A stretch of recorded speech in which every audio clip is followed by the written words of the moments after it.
झापाका किरण उप्रेती भन्ने व्यक्तिले विदेश पठाउँछु भन्दै लोभ देखाए भने सावधान रहनुहोला।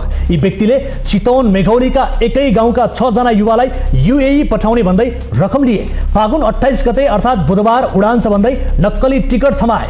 उनीहरू पनि घरबाट बिदावारी भएर काठमाडौँ आए। अहिले काठमाडौँ आएपछि उनीहरूले थाहा पाए त्यो उप्रेती त ठग रहेछन् भन्ने कुरा। उप्रेती अहिले सम्पर्क विहीन भएका छन्। गरिब परिवारका ती 6 युवाको काठमाडौँमै बिचल्ली भएको छ। यस्ता कथा कहानी नेपालमा सधैँ घटिरहेका छन्, तर नेपालमा सरकार कहाँ छ न हामीले देख्यौँ न पीडितले अनुभूति गर्न पाए। पीडितको गुनासोका आधारमा तयार पारिएको विशेष रिपोर्ट हेर्नुहोस्।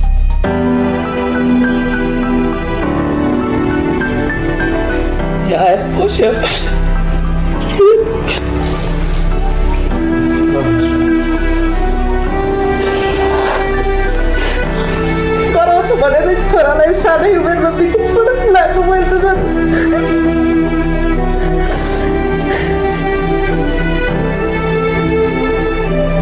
विदेशमा गएर धन कमाउने र परिवारलाई खुसी बनाउने सपना दलालको बदमाशीका कारण भत्ताभुङ्ग भएपछि देश छाड्न खोजेका नौजवान र उनीहरूको आमाको आँखामा छछल्किएको आँसु हो यो।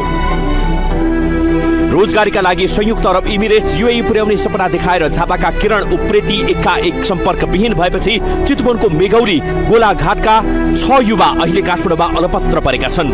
अलपत्र पर्ने युवाहरूमा सुपिल कुमाल, मोहन बहादुर कुमाल, दीपक बहादुर कुमाल, रोशन कुमाल, मुक्ति बहादुर कुमाल र अभिषेक कुमाल छन्। आफूहरू ठगीमा परेको चाल पाएपछि आइतबार पीडितहरू सिधा कुरा जनतासँगको सम्पर्कमा आइपुगेका थिए।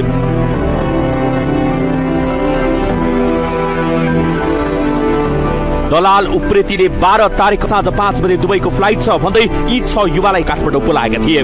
दुबई उड्ने आशमा लत्ता कपडा खरिद गर्नेदेखि सबै तयारी पूरा गरेका युवाहरू जब काठमाडौँ आइपुगे त्यसपछि दलाल उप्रेती सम्पर्क विहीन भइदिए। सम्पर्क विहीन भएपछि दलालप्रति उनीहरूको आशा भरोसा मात्रै टुटेन, विदेश गएर धन कमाउने र परिवारलाई खुसी बनाउने सपना समेत चकनाचुर भयो।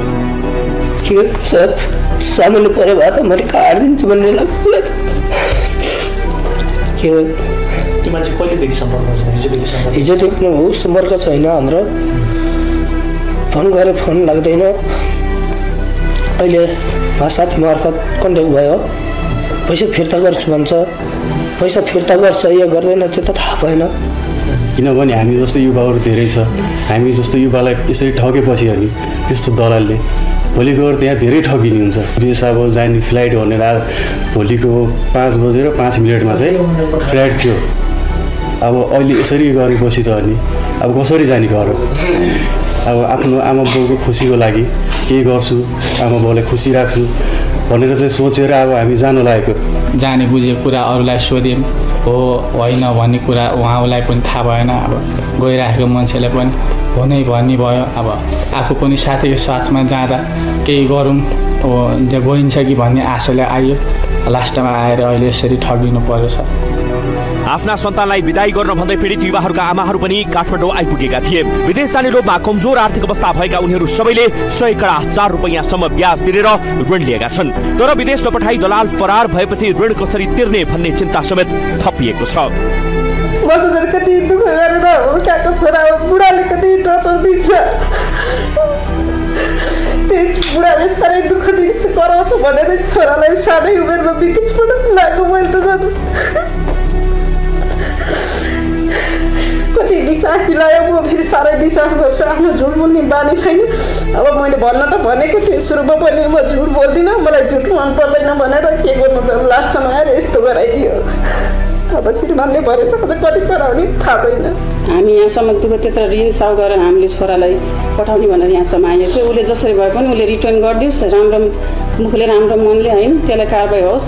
अबदेखि अरूको पैसा यसरी पनि नखाओस्, आइन्दा यसरी नगरोस्। कसैलाई पनि अरूलाई अरूको मनदेखि पनि खेडबाड नहोस्। अरूलाई यसरी झुट बोलेर पनि कसैको पनि पैसा नखाओस्। त्यति छ। कसैको आमाहरूको आँसु आँखाबाट आँसु पनि नबगाओस् क्या उसले। कोही कसैलाई पनि नठगोस्। त्यही हो मेरो त। दुबई पठाउने भन्दै नक्कली भिजा र टिकट भिडाएर दलाल उप्रेती सम्पर्क विहीन भएका छन्। यता विदेश जान भन्दै गाउँबाट हिँडेका युवाहरू ठगिएपछि अब गाउँ कसरी फर्कने होला भन्ने चिन्तामा छन्।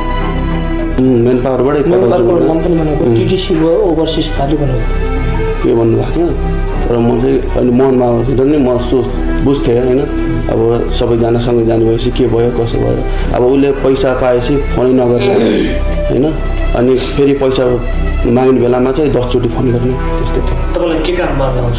मलाई त प्याकिङमा कुरा गर्ने हामी कुरा गर्ने भनेको अब मेन पावरमा कुरा गर्नुभयो भने मेन पावरले यस्तो कुरा गर्छ यस्तो कुरा गर्छ हामी दुईजना फरक कुरा गर्छ भने अब के भन्छ भने अब हाम्रो त फसिहाल्यो हाम्रो फसे पनि अब नभेटेला त्यो ठिकै छ हाम्रो भेट्यो नि अब अरू फस्नु भएन कि त्यसलाई चाहिँ अब स्पेन्ड गर्नु पर्यो। 65,000 दिएको होइन मेरो नि घर बाउ छैन आफैले कमाउने हो भाइलाई पढाउने हो अनि घर खर्च आफै चलाउने हो अब यहाँ अब यसरी पैसा फस्यो मैले घर मम्मीलाई नि भनेको छैन अहिलेसम्म मम्मीलाई केही हुन्छ होइन यत्तिकै पनि टेन्सन लिनुहुन्छ अब मम्मीले त के सोच्नु भयो आज यहाँ छ अब भोलि साँझतिर विदेश जान्छ भनेर त्यही सोच्नु भयो अहिलेसम्म घर मैले भनिदिएको होइन अब आफू पनि घर छैन केही भइहालेन भाइ पनि सानै छ केही गर्न सक्दैन धेरै पढिरहेछ अब आफू त पढ्न सकेन होइन केही काम गरेर अब चाहे बाहिरै गएर भयो नि होइन भाइलाई राम्रोसँग पढाउँछु मम्मीलाई पाल्छु भन्ने सोच थियो अब यस्तै भयो अब ठगियो। म्यान पावर कम्पनीबाट पठाउने विश्वासमा पारेर दलालले ठगी गरेको पीडितहरू बताउँछन्। एउटै गाउँका भीमबहादुर कुमाल र दिनेश कुमारलाई पनि दलालले कुवेत उडाउने भन्दै मेडिकल गर्न काठमाडौँ बोलाएका थिए। पीडितहरूले दलाल किरण उप्रेतीलाई कानुनी दायरामा ल्याएर आफूहरूको रकम फिर्ता हुनुपर्ने माग गरेका छन्।